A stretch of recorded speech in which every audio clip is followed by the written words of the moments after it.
Hi friends అందరికీ. Friends నేను నరేష్ మాట్లాడుతున్నాను. ఫ్రెండ్స్ ఈ వీడియోలో మనం దేని గురించి మాట్లాడదాం అంటే బ్రెయిన్ ట్రైనింగ్ గురించి మాట్లాడదాం. బ్రెయిన్ ట్రైనింగ్ అంటే ఏంటిదంటే తల లోపలికి ఇన్ఫర్మేషన్ ఎట్లా పంపిస్తారు, ఏ ఇన్ఫర్మేషన్ మన బ్రెయిన్లకు పోతుంది, ఆ ఇన్ఫర్మేషన్ తోటి మనం ఎదుగుతున్నామా లాస్ అవుతున్నామా అన్న దాని గురించి మాట్లాడదాం. ఫస్ట్ ఆఫ్ ఆల్ బ్రెయిన్ అంటే మీరు ఎట్లా అర్థం చేసుకుంటారు, ఒక కంప్యూటర్లో సిపియు ఉంటుంది, సెంట్రల్ ప్రాసెసింగ్ యూనిట్ అని. సేమ్ అదే పని మీ బాడీలో మీ బ్రెయిన్ కూడా అదే పని చేస్తుంది. ఇప్పుడు ఈ బ్రెయిన్కి మీ సక్సెస్కి చుట్టుపక్కల జరిగేదానికి సంబంధం ఏంటిదన్న దాని గురించి మనం డీటెయిల్గా మాట్లాడదాం. వీడియో బాగా లోతుగా ఉంటుంది, అందరికి అర్థం కాదు కానీ ఒకవేళ అర్థమైందా, ఎవరికైతే అర్థమవుతుందో వాళ్ళకి చాలా బెనిఫిట్ అంటే అది ఇన్నోడికి అర్థమవుతుంది. ఎవరైతే వింటారో ఎవరికైతే అర్థమవుతుందో వాళ్ళకి తెలుసు వాళ్ళకి ఏం బెనిఫిట్ అయిందని చెప్పేసి.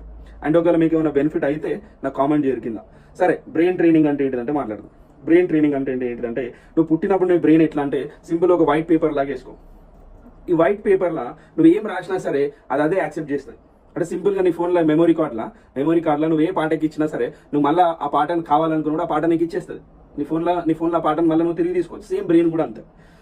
ఇక్కడ ఏంటిదంటే చిన్న పిల్లలకి వాళ్ళు 7 years వచ్చేదాకా, వాళ్ళు 7 సంవత్సరాలు వచ్చేదాకా వాళ్ళ బ్రెయిన్స్కి నువ్వు ఏం చెప్తే వాళ్ళ బ్రెయిన్స్ అదే యాక్సెప్ట్ చేస్తాయి.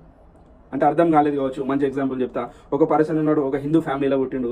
ఆ పర్సన్ పెరిగిన తర్వాత ఏం అంటాడంటే అమ్మ అంటాడు. అమ్మ అని ఎందుకు అంటాడంటే ఆయన పుట్టిన సరౌండింగ్స్లో, ఆయన చుట్టుపక్కల ఇళ్లలో, ఆయన ఇంట్లో అందరు ఏంటంటే అమ్మ అంటారు కాబట్టి ఆటోమేటిక్గా ఈ చెవులకి వెళ్ళి అది బ్రెయిన్లో ఏం సేవ్ అవుతుంది, ఏం ప్యాటర్న్ అవుతుంది అంటే అమ్మ అనే ప్యాటర్న్ మాత్రమే సేవ్ అవుతుంది.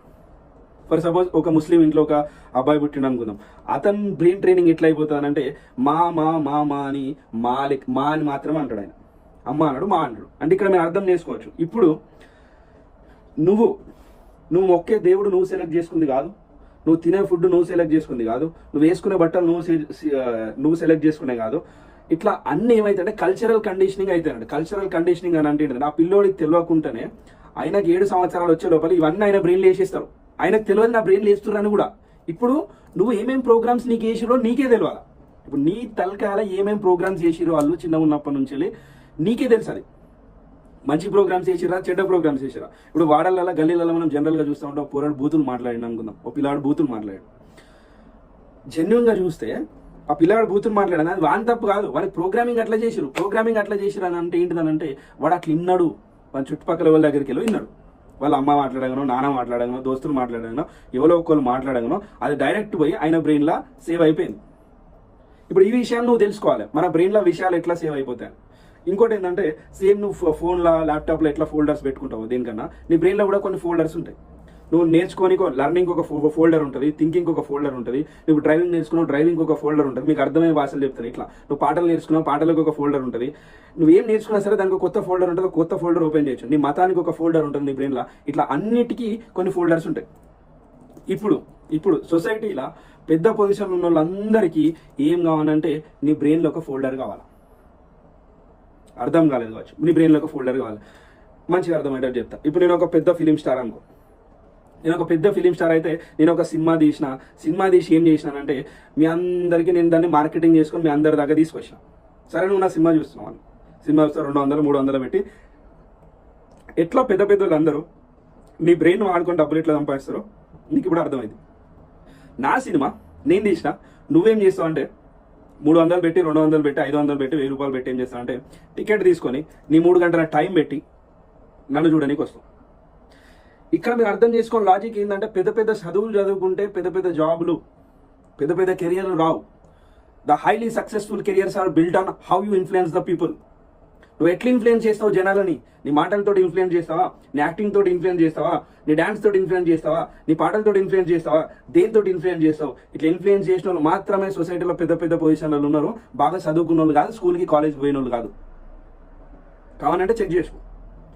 ఇప్పుడు డిప్యూటీ సీఎం పవన్ కళ్యాణ్ పెద్ద యాక్టర్, యాక్టింగ్ చేసి సినిమాలు తీసి జనాల తలకాయ లోపల వచ్చి తర్వాత ఆయన దగ్గర ఉన్న ఎక్స్ట్రా స్కిల్స్ తోటి పాలిటిక్స్లోకి వచ్చి ఇప్పుడు డిప్యూటీ సీఎం అండ్ కెరియర్ ఎట్లా బిల్డ్ అయింది, హైయెస్ట్ కెరియర్ ఎట్లా వచ్చింది అర్థం చేసుకోవాలి. మీరు అదే ఎక్స్ప్లెయిన్ చేద్దాం అనుకుంటున్నాను, అదే నేను మీ ముందర పెడదాం అనుకుంటున్నాను. Successful careers are build on how you influence the people. జనాలను దేని మీద ఇన్ఫ్లుయెన్స్ చేస్తావు? ఇప్పుడు ఒక సినిమా అంటే ఇంట్లో కూడా ఉంటాయి, ఇన్ఫ్లుయెన్స్ ఎట్లా చేస్తావు? ఇప్పుడు నేను ఒక సినిమా తీసిన, ఆ సినిమా నీకు పనికిరాకపోవచ్చు, పనికిరాకంటే నీ లైఫ్లో దేనికి ఉపయోగపడదు, కానీ జనాలు దానికి డబ్బులు పెట్టడానికి రెడీ. ఎందుకోసం అంటే వాళ్ళకి ఎంటర్టైన్మెంట్ కావాలి. ఇంకోటి ఇది ఇంకొక ఫార్ములా నేను మీకు చెప్తే ఏంటంటే చీప్ పీపుల్ ఏం చేస్తారంటే వాళ్ళకి ఎంటర్టైన్మెంట్ ఫస్ట్ వాళ్ళ లైఫ్లో ఎంటర్టైన్మెంట్ కావాలి. రోజు 12 గంటలు ఉంటే 10 గంటలు వానికి ఎంటర్టైన్మెంట్ కావాలి, వానికి సినిమాలు కావాలి, వానికి ఫేస్బుక్ కావాలి, వానికి FB కావాలి, వానికి రీల్స్ కావాలి, వానికి అమ్మాయిలు కావాలి, వానికి తాగుడు కావాలి, వానికి డ్రగ్స్ కావాలి, ఇలా టైం అంతా పెడతాడు. ఇంకొక సైడ్ సక్సెస్ఫుల్ పర్సన్ పెద్దోడు ఎవడన్నా గొప్ప ప్లేస్ కొని వాడు పెట్టే టైం ఎట్లుందంటే 10 గంటలు వాని స్కిల్ ఏంటిది దాని మీద మాత్రమే టైం పెడతాడు. వాడు దేంట్లో నెంబర్ 1 కావాలనుకుంటాడు, దాని మీద మాత్రం 10 గంటలు దాని మీద టైం పెట్టి 2 గంటలు ఏం చేస్తాడంటే వాడు ఎంటర్టైన్మెంట్కి పెడతాడు. ఇది తేడా. అది ఇప్పుడు మీరు అర్థం చేసుకోవాల్సింది ఏంటంటే పెద్ద వాళ్ళందరికీ మీ బ్రెయిన్ కావాలా? పెద్ద వాళ్ళు అంటే వాళ్ళు సొసైటీలో పొలిటీషియన్స్, పెద్ద పొలిటీషియన్స్, రాజకీయ నాయకులు, సినిమా వాళ్ళు, అర్థమవుతుందా? సినిమా వాళ్ళు, పెద్ద రియల్ ఎస్టేట్ దందాలు చేసేటోళ్ళు, లేకపోతే పాస్టర్లకి, లేకపోతే ముల్లాలకి, లేకపోతే పంతులకి, వీళ్ళందరికీ మీ బ్రెయిన్లే కావాలి. వీళ్ళందరూ ఏం చేస్తారు, ఎన్ని రకాల అన్నిటికీ మీ బ్రెయిన్నే వాడతారు. మంచిగా అర్థం చేసుకోవాలి. ఫర్ సపోజ్ నేను ఒక పూజ చేస్తే మీకు ఇది మంచి జరుగుతుంది అని చెప్పేసి నీ బ్రెయిన్లో సాఫ్ట్వేర్ ఇన్స్టాల్ చేసిన, నేను చెప్పిన వాళ్ళకి. అది ఏం చేస్తా అంటే అది ఇంకోళ్ళకి చెప్పి వీడు ఇంకోని చెప్పి ఏంటంటే ఆ పూజను వైరల్ చేసి పడతారు. వైరల్ చేసి ఏం చేస్తారంటే ఈ పంతులకి ఇన్కమ్ తీసుకొచ్చి పెడతారు. అర్థమవుతుందా? ఈ అన్ని రకాలుగా మీ బ్రెయిన్ ఎట్లా వాడతారో అర్థం చేసుకోవాలి. ఒక సినిమా హీరో మీ బ్రెయిన్ వాడే, మీ బ్రెయిన్లో ఆయన ఏం చూపెట్టాలనుకుంటుండో చూపెట్టే డైరెక్టర్ మీ బ్రెయిన్లో ఏం సేవ్ చేయాలనుకుంటుండో చూపెట్టే డబ్బులు తీసుకుంటాడు. ఒక పొలిటీషియన్ వచ్చి మాటలు మాట్లాడి నీ బ్రెయిన్లో పాలిటిక్స్ అనే సాఫ్ట్వేర్ని టచ్ చేసి వాడు డబ్బులు సంపాదించుకుని వాడు పవర్ని సంపాదించుకుని అందరికి నువ్వే కన్జ్యూమర్, అందరికి పైసలు ఇచ్చేది నువ్వే. నీ దగ్గరికి వెళ్ళే గుంజుతారు. నువ్వే నీ జేబులోకి వెళ్ళి సినిమాకి పైసలు తీయాలా, నువ్వే రాజకీయ నాయకులు కరెంట్ బిల్లు, ఈ ట్యాక్స్ ఆ ట్యాక్స్ నువ్వే కట్టాలా. ప్రతి దానికి నీ జేబులో నుంచి మాత్రమే పైసలు ఇస్తారు, గుర్తుపెట్టు. అందరినీ లిటరల్గా మాట్లాడంటే అందరినీ బతికిచ్చేది నువ్వే.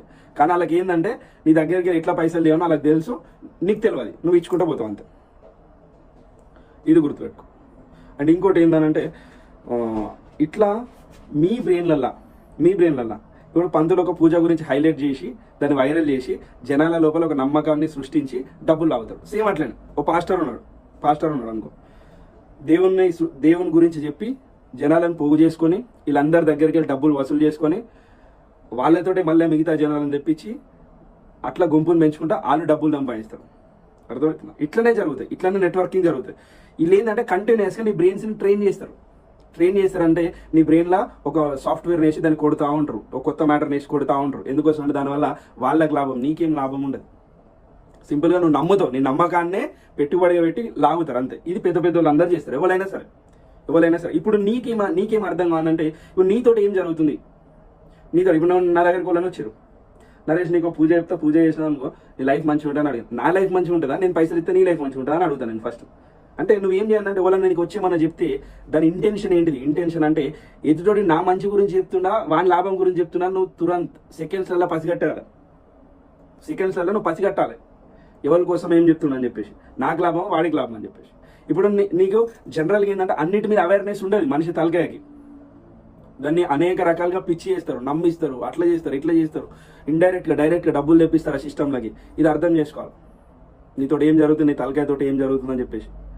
అండ్ లిటరల్గా నేను ఏం చెప్తాను, నువ్వు దేన్నన్నా నమ్మచ్చు, కానీ నమ్మినప్పుడు వేరేటోడు దాన్ని అట్ లాస్ట్ ఫైనల్గా డబ్బు చుట్టూ నీ దగ్గర నుంచి ఏమో లాభం తీసుకొని నీకు ట్రై చేసినప్పుడు నువ్వు దూరం ఉండాలి. నీకు దూరం ఉండాలి. నీకు ఏది హుకింగ్ చేస్తుండా లేకపోతే రియల్ అని అర్థం కాదు. హుకింగ్ అంటే షాప్ ఏమనుకుంటుంది, నీళ్ళల్లో గాలం వేసినప్పుడు తిననీకి ఏదో వచ్చింది అనుకొని తింటుంది, తర్వాత గాలానికి ఇరుక్కుంటుంది, తర్వాత లాగి పడేస్తారు. ఇప్పుడు నీ దగ్గర కూడా హుకింగ్ జరుగుతుందా రియాలిటీగా నీకు తెలియాలి. ఈ విషయాలన్నీ నీకు అర్థమవుతుంది. నేను ఎవడు హుకింగ్ చేయలేడు అంటే నేను నీ దగ్గర డేర్ చేయరు మాట్లాడనీకి జనాలు, నిన్ను గుమాయించడం అంటే నిన్ను తింపనీకి, నీతో టచ్ చేయనీకి, నిన్నేదో సింపుల్గా మన భాషలు చెప్పానంటే నేను అవలగానే చేయనీకి వీలు కాదు. ఎందుకోసం అంటే ప్రతి క్వశ్చన్కి నీ దగ్గర ఆన్సర్ ఉంటుంది.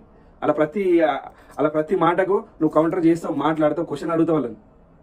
దీన్ని ఏమంటారు అంటే జిందా దిమాగ్ అంటారు. జిందా దిమాగ్ అంటే ఏంటిదో కూడా నేను చెప్తాను. జిందా దిమాగ్, చచ్చిపోయిన దిమాగ్ అంటే ఏంటిదంటే నేను మీకు మంచిగా అర్థమయ్యేటట్టు చెప్తాను. జిందా దిమాగ్ అంటే ఏంటిది, ఒక చిన్న మడుగు ఉంది, ఆ మడుగులో కొన్ని నీళ్ళు ఉంచినా నేను. ఆ నీళ్ళు పడితే ఏమైతుందంటే ఆ మడుగులో ఉన్న నీళ్ళు కొన్ని రోజులకి ఏమైతే అలా పురుగులు పడతాయని, అది దేనికి పనికిరావు. కానీ అదే మడుగుకు నేను ఏం చేసిన అంటే ఒక బోర్ నుంచి ఒక కాలువ వేసి కనెక్ట్ చేసిన, మళ్ళీ ముందటి నుంచి ఇంకో కాలువ వేసి కనెక్ట్ చేసిన, నీళ్ళు పెట్టేట్టు చేసిన. అప్పుడు ఆ మడుగులో నీళ్ళు ఎట్లుంటాయి, మంచిగా ఉంటాయి, పనికి వస్తాయి, తాగడానికి పనికి వస్తాయి.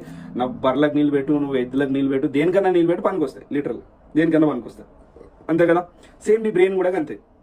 ఇప్పుడు అట్లా నువ్వేమనుకున్నా నేను స్కూల్లో చదువుకున్నా, కాలేజీలో చదువుకున్నా, నాకు సరిపడా తెలివచ్చినా నువ్వు అనుకొని బయటకు వస్తావు. కానీ అక్కడ కూడా నీకు నేర్పింది ఎట్లా అంటే 20% పనికి వచ్చేది నేర్పరు.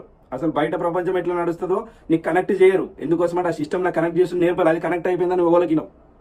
అది నువ్వు ఓలకి ఇనద్దని చెప్పేసి నేను ఏదో 20,000 30,000 చిన్న చిన్న జాబుల దగ్గర ఉంచానని అక్కడ ఉంచానని మాత్రమే నీకు ఆ సిస్టమ్ ఇచ్చింది. ఆ సిస్టమ్ మీద ఎడ్యుకేషన్ సిస్టమ్ ఎందుకు ఇచ్చారు, ఎట్లా ఇచ్చారు, ఆ సిస్టంలో ఎన్ని తప్పులు ఉన్నాయి, ఆ సిస్టంలో లొసుగులు ఏంటి అని చెప్పేసి తెలియదు జనాలకి. ఎవరు మాట్లాడడానికి జనాలు కూడా వినడానికి రెడీ ఉండరు. ఎందుకంటే జనాలకి ఎంటర్టైన్మెంట్ కావాలా, టైం పాస్ కావాలా, దీనికోసం మాత్రమే చూస్తారు జనాలు. అండ్ ఈ కంటెంట్ కూడా ఎక్కువ మంది చూడరు, నాకు తెలుసు. అందరు చూస్తారని కూడా కాదు, ఎవడన్నా ఒక్కడు అర్థం చేసుకున్నా కానీ వాడు మాత్రం మన చుట్టుపక్కల ఎన్వైరన్మెంట్ మొత్తం మార్చేయగలడు. అంత కెపాసిటీ వస్తుంది మనిషికి. అర్థం చేసుకోవాలి. ఇప్పుడు మీది జిందా దిమాక, కుళ్ళిపోయిన దిమాక మీరే అర్థం చేసుకోవాలి. అండ్ ఇంకోటి ఏంటంటే నీకు తెలియాలని నువ్వు ఏం రిసీవ్ చేసుకుంటున్నావు అని అంటే నువ్వు వినే ఇన్ఫర్మేషన్ తోటి నీకు లాభమా లాసా, సింపుల్. ఫర్ సపోజ్ నేను ఒక అమ్మాయి వీడియో చూస్తున్నా, ఆ వీడియోలోకి నేను ఏం నేర్చుకోవాలా, నాకు ఏం లాభం, అమ్మాయి నన్ను ఎట్లా ఇన్ఫ్లుయెన్స్ చేస్తుంది, అమ్మాయి వీడియో చూసిన తర్వాత నా బ్రెయిన్ ఎట్లా పనిచేస్తుంది అని నీకు అర్థం కావాలి. అంటే ఇప్పుడు అసోసియేషన్ అంటే ఎట్లా అంటే నువ్వు ఫోన్ ఉన్న వాళ్ళతోటి నీ చుట్టుపక్కల ఉన్న వాళ్ళతో బ్రెయిన్ ట్రైన్ అవుతున్నావా, అట్లానే ఎవరి మాటలు వింటున్నావు, ఎవరి ఫోన్లో కూడా నచ్చు, ఫోన్ విని కూడా నీ బ్రెయిన్ ట్రైన్ చేసుకోవచ్చు. ఇప్పుడు ఇంకా కొంతమంది ఎట్లా ఏం చేస్తారంటే అలా పిల్లలకి ఏం చేస్తారనంటే సినిమా సాంగ్స్ తోటి, ఆ లోకల్ పల్లెటూళ్ళలో వచ్చే సాంగ్స్ తోటి, సినిమా సాంగ్స్ తోటి, లవ్ సాంగ్స్ తోటి ఆ పాటల మీద డాన్స్ చేపిస్తారు. లిటరల్ వీళ్ళకి తెలియదు ఏంటంటే వాళ్ళు డాన్స్ చేసిన తర్వాత వీళ్ళు ఆ వీడియోని చూసి మురిసిపోతారు అన్నారు. మా బాబా డాన్స్ చేసిన నీకు తెలియని నిజం ఏంటంటే నువ్వు వాళ్ళ సాఫ్ట్వేర్ లెక్కించినావు. బావా నా కాలు చూడు, బావా నా నడుము చూడు, బావా నా చేయి చూడు అని చెప్పేసి ఆ పాటలలో ఉంటుంది. ఆ ప్రతి ఒక్క పాటలో డబుల్ మీనింగ్ డైలాగ్ ఉంటుంది. ఆ ప్రతి ఒక్క పాటలో లవ్ ఫెయిల్యూర్ సాంగ్స్ ఉంటాయి. ఆ ప్రతి ఒక్క మాటలలో నెగిటివ్ ఎనర్జీ ఉంటుంది. నువ్వు ఇదంతా బ్రెయిన్లోకి ఎక్కించి పోరాన్లకు చిన్నప్పటి నుంచే నాకు పాజిటివ్ రిజల్ట్ కావాలి, నా పోరాన్లు పెద్దగా కావాలి, నా పోరాన్లు లైఫ్లో సెటిల్ కావాలి, నా పోరాన్లు పెద్ద లైఫ్లో పెద్ద పొజిషన్లో కూర్చోవాలంటే ఇలా సాఫ్ట్వేర్లే గలతున్న తర్వాత వాళ్ళు ఏడికే కూర్చుంటారు. అర్థమవుతుందా? మామిడికాయ చెట్టు పెట్టి నాకు నిమ్మకాయ కావాలంటే రాదు. అది అర్థమవుతుందా? నువ్వు ఇక్కడ గలత్ సాఫ్ట్వేర్లు వేసినావు, ఆ రిజల్ట్ కూడా గలతే వస్తుంది. ఇట్లా మీ దగ్గర కూడా మీ బ్రెయిన్లలో కూడా సాఫ్ట్వేర్లు ఎక్కువ ఉంటాయి ఆల్రెడీ. ఇప్పుడు నా బ్రెయిన్లో కూడా నేను చిన్నగా ఉన్నప్పుడు నాకు జరిగిన ఇన్సిడెంట్లో నాకు కూడా సాఫ్ట్వేర్లు ఎక్కినాయి. కానీ నేను ఏం సాఫ్ట్వేర్లు వేసుకున్నా, ఆ సాఫ్ట్వేర్లు ఏం రిసీవ్ చేసుకున్నా, అవిటితో నాకు ఎంత లాభం ఎంత లాస్ అన్న విషయం నాకు అర్థం చేసుకుని ఆ సాఫ్ట్వేర్లు నేను అప్డేట్ చేసుకున్నాను. ఇప్పుడు నేను మీకేం చెప్తున్నా అంటే మీ సాఫ్ట్వేర్లను మీరు అప్డేట్ చేసుకోవాలి. నీ లోపల ఏం సాఫ్ట్వేర్లు ఉంటాయో నేను చెప్తా. సినిమా సాఫ్ట్వేర్లు ఉంటాయి. కొంతమంది దగ్గర రాజకీయ నాయకుల, కొంచెం పెద్ద ఏజ్ వల్ల రాజకీయ నాయకుల సాఫ్ట్వేర్లు ఉంటాయి. అంటే ఆ సబ్జెక్ట్ని రిసీవ్ చేసుకోండి. కొంతమంది సినిమాలు, ముఖ్యంగా యూత్ వాళ్ళు ఏంటంటే సినిమాలు, అమ్మాయిలు, సెక్స్, డ్రగ్స్, బ్లూ ఫిలిమ్స్, ఇంకా పోతే ఎంటర్టైన్మెంట్లు, తాగుడు, తినుడు, తిరుగుడు ఇలానే ఉంటుంది. ఇంతకంటే మించి ఎక్కువ నీ బ్రెయిన్ రిసీవ్ చేసుకోదు. అంతకంటే పెద్ద చాలా ఉన్నాయి. అంతకంటే పెద్ద మత్తి చెడి చాలా ఉన్నాయి సొసైటీలో. నీకు పవర్ గురించి ఆలోచించావు, నువ్వు పైసల గురించి ఆలోచించావు, నెట్వర్క్ గురించి ఆలోచించావు, నువ్వు బిజినెస్ గురించి ఆలోచించావు, నువ్వు ఉన్న ప్లేస్ నుంచి ఆ పల్లెటూరుల నుంచి మీదికి ఎట్లా ఎక్కనో ఆలోచించావు. నువ్వు రావు ఆలోచనలు. ఎందుకోసం అంటే నీ చుట్టుపక్కల ఉన్న ఎన్వైరన్మెంట్ అది. అటువంటి విషయాలతో నువ్వు ఎప్పుడు ట్రైన్ కాలేవు, ఎక్కలేవు. కాబట్టి ఇప్పుడు అర్థం చేసుకొని బ్రెయిన్లోకి ఎటువంటి విషయాలు ఎక్కుతున్నాయి, ఇప్పటిదాకా ఏం ఎక్కినాయి, ఇప్పుడు ఏం ఎక్కాలని ఇది ఒక్కటి అర్థం చేసుకోవాలి. బ్రెయిన్ ట్రైనింగ్ ఎట్లయితే అంటే ప్రతి ఒక్కరు బ్రెయిన్ వాడుకుంటాడో అని లేస్తాడు, డబ్బులు తీసుకుంటాడు నీ దగ్గరికి వెళ్ళి. నీకు ఒకవేళ నీకు అర్థం కాకపోతే ఇప్పుడు ఏం మంచిగా అర్థమయ్యేటట్టు చెప్పాను. పొలం నిండా నీళ్ళు పెట్టినాం, 10 బుంగలు కొట్టిన వాడికి. 10 బుంగలు అని అంటే ఒకడు వచ్చి మతం అనేది అంటాడు, బుంగ కొట్టి ఈ దేవుని పండుగ చేయాలి, ఈ పాస్టర్ వచ్చి ఇలా కానుకలు వేయాలి బేటా అని చెప్పేసి, ఇంకో పాస్టర్ వచ్చి దీనికి దానం వేయాలని చెప్పేసి, ఇంకో ముల్లా వచ్చి దీనికి ఇటు పోతున్నాం, అది చేస్తున్నాం అని చెప్పేసి ఒక బుంగ పడ్డది, ఇటు నీళ్ళు పోతాయి. అర్థమవుతుందా? నువ్వు సినిమాకి బొంగు కొట్టినావు, ఆడికెళ్ళి నీళ్ళు పోతాయి. అర్థమవుతుందా? ఫర్ సపోజ్ నీకు సెక్స్ మీద పిచ్చుంది, ఆడికెళ్ళి నీళ్ళు పోతాయి. అర్థమైందా? సిగరెట్లు తాగుతావు, ఆడికెళ్ళి నీళ్ళు పోతాయి. అర్థమవుతుందా? ఇట్లా అన్ని బుంగలు కొట్టుకున్నావు. పొలం నిండా నీళ్ళు పెట్టి అన్ని బుంగలు నువ్వే కొట్టుకున్నావు. కొట్టుకున్న తర్వాత పొలంలో నీళ్ళు ఎడికెళ్ళి ఉంటాయి. అర్థం చేసుకో, పొలంలో నీళ్ళు ఎడికెళ్ళి ఉంటాయి. గుర్తుపెట్టుకో. ఎట్లా డబ్బులు తీసుకుంటారో నీ దగ్గరికి వెళ్ళి జనాలు, నీ డబ్బులు తీసుకుంటారు, నీ టైం తీసుకుంటారు, నేను వాడుకుంటారు. ఆడిపోయి పెద్ద ప్లేస్లో కూర్చుంటాడు, నువ్వు అక్కడనే ఉంటావు. అండ్ ఇది కూడా నేను తప్పని చెప్పా. అట్లా గేమ్ ఆడొచ్చిన మెచ్చుకోవాలి. ఎందుకోసం అంటే మంచిగా గుర్తుపెట్టుకోవాలి. నీ దగ్గర తెలివి లేదా, తెలివి ఉన్న నేను వాడుకుంటాడు అంతే. నీ దగ్గర తెలివి లేకపోతే తెలివి ఉన్న నేను వాడుకుంటాడు. ఇప్పుడు నీ బాధ్యత ఏంటంటే నువ్వు తెలివైనవి కావాలి. నేను రాలేదు, నాకు అర్థం కాలేదు, నేను నేర్చుకోలేదు, నేను మోసపోయినా అంటే నీదే తప్పు. ఇప్పుడు రాజకీయం చేస్తాడు 100 మాటలు చెప్తాడు, నేను ఎవరు నమ్మన్నాడు అని పనే అది చెప్పుడు. నీకు తెలియదా? నువ్వు అర్థం చేసుకో. నీకు తలకాయ పని చేస్తలే, అర్థం చేసుకో. నీ బ్రెయిన్ ఎట్లా అర్థం చేసుకో. నీ బ్రెయిన్ని జనాలు ఎట్లా వాడుకుంటారో నువ్వు ఎట్లా వాడుతున్నావు నీకు అర్థం కాదు.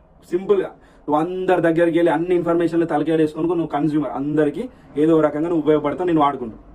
ఒకవేళ నీ దగ్గర నుంచి వెళ్ళి ఏదైనా ఒక ఇన్ఫర్మేషన్ ఏదైనా ఒకటి బయట కూడా స్టార్ట్ అయింది, అప్పుడు నువ్వు పెద్ద కూడా స్టార్ట్ అవుతావు. గుర్తుపెట్టు, సింపుల్ లాజిక్. ఇది ఒకటి అర్థం చేసుకో. మీ బ్రెయిన్లో ఒక గేట్ పెట్టుకోవాలా. గేట్ ఏంటిదంటే ఎవడైనా ఏమైనా చెప్పినా, ఎవడైనా ఏమైనా మాట్లాడినా, ఏమైనా నువ్వు చూసినా ఇది నాకు పనికి వస్తుందా పనికి రాదా నీకు తెలిసినప్పుడు అప్పుడే ఇళ్ళకి డిలీట్ చేసేయాలి. ఆ గేట్ కడికి అక్కడికి వెళ్ళి బయటకు పంపించాలి. పనికి వస్తా అన్నప్పుడే లోపలికి తీసుకోవాలి. ఇది నెంబర్ 1 క్వాలిటీ. సో వీడియో నచ్చితే ఏం చేస్తారంటే మీరు లైక్ చేయరి, సబ్స్క్రైబ్ చేయరి, షేర్ చేస్తారని కూడా అనుకుంటున్నాను. కామెంట్ కూడా చేయరు కింద. Thank you.